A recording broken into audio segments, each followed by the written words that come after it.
श्री कृष्ण गोविंद हरे मुरारी, हे नाथ नारायण वासुदेवा। राधे राधे मेरे प्यारे भाई बहनों, बंधुओं, अमर भजन चैनल में आपका स्वागत है। भक्तजनों, आज मैं आपको माघ मास की कथा का 18वां अध्याय सुनाने जा रही हूँ। भक्तजनों, माघ मास में रोजाना ब्रह्म मुहूर्त में उठकर नहाएं और माघ मास की कथा सुने। राधे राधे। वेदनिधि ने पूछा, हे मुन, देवदूती का भी परिचय दीजिए तथा बताइए कि उसने किस पिशाच को किस रीति से मुक्ति दिलाई। लोमास जी बोले, हे विप्र, देवदूती का आश्रम सरस्वती के तट पर था। वहाँ सभी तरह के पवित्र वृक्ष थे। वहाँ का वातावरण परम शांत एवं मनोहारी था। देवदूती के पिता ने उग्र तपस्या के द्वारा भगवान विष्णु को प्रसन्न करके इस पुत्र को वर द्वारा प्राप्त किया था। देवदूती परम धर्मात्मा श्रेष्ठ ब्राह्मण था। वह नियम पूर्वक गर्मी में तपते हुए सूरज की ओर नेत्र करके पंचाग्नियों को प्रज्वलित कर तप करता। मूसलाधार वर्षा के समय बाहर खुले स्थान पर कड़कड़ाती बिजली के मध्य तप करता।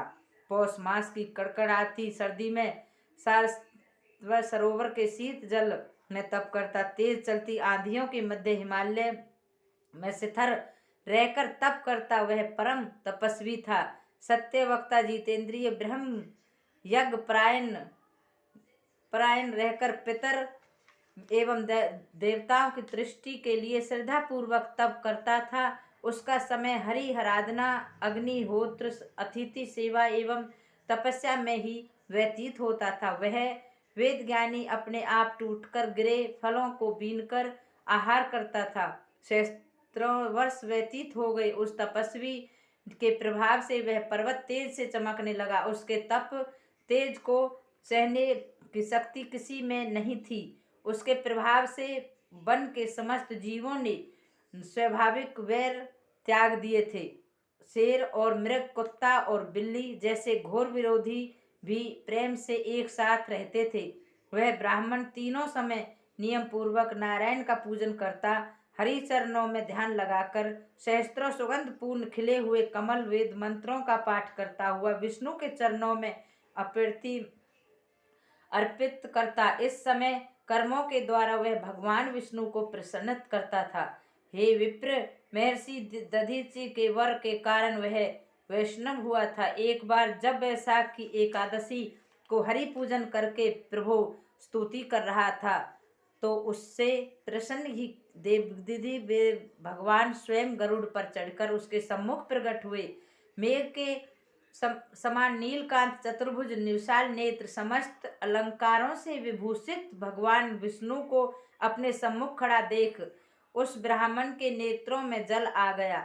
मन हर्ष से विभोर हुआ, शरीर पुलकायमान हो गया और कृतार्थ हो वह ब्राह्मण प्रभु के चरणों में बारंबार दंडवत प्रणाम करने लगा।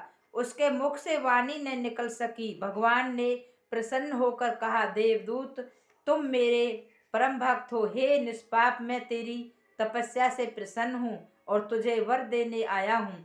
जो चाहो वर मांग लो। प्रभु के वचन सुनकर उसने कहा, हे प्रभु, आपके दर्शन से अधिक कोई वर नहीं।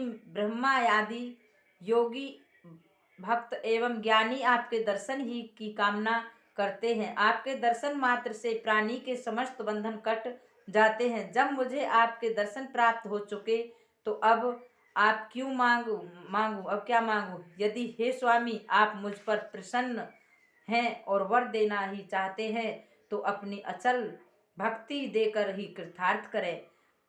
एवं मस्तु कहकर भगवान बोले, ऐसा ही होगा। इतना कह भगवान अंतर ध्यान हुए और देवदूती उसी समय से नारायण परायण हो गया। राधे राधे बहनों, राधे राधे बहनों।